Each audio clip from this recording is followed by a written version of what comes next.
PNP tiniyak na walang cover-up sa pagkamatay ng dalawang Ateneo basketball players. Arrest number 52, Edniel Parosa sa detalye. Edniel. Lakay at Mistea, siniguro ng pambansang pulisya na wala silang pagtatakpan sa investigasyon sa pagkasawi ng dalawang Ateneo de Manila standout players to sina Rene Baterbonia at Divine Adili.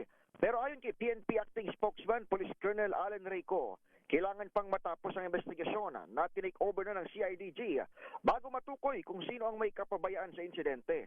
Gayunman sa panayam dito sa Campo Crame, ibinunyag ni Aurora Police Director Police Colonel Percival Pineda na 300 meters pala ang layo ng mga biktima sa resort sa Dipakulaw, Aurora nang isagawa ang kanilang team building at mangyari ang insidente. Sinubukan umanong paalalahanan ng resort owner sa Dipakulaw ang team na mas ligtas sana sila sa harap dahil may lifeguard, pero nakiusap daw lakay ang grupo na huwag silang pakialaman dahil private ang kanilang aktibidad. Hala. Sa ngayon ay isinasantabi ng pulisya ang foul play at ang isyong nilagyan ng pabigat ang katawan ng varsity players bilang bahagi ng training, pero nagpapatuloy pa ang investigasyon. Pakinggan natin si Police Colonel ko.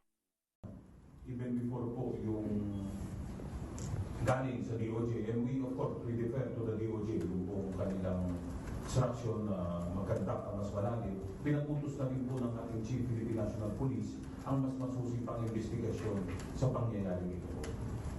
Everything will be made transparent. Ilalabas po ang resulta ng investigation, yung findings po, once it's been completed.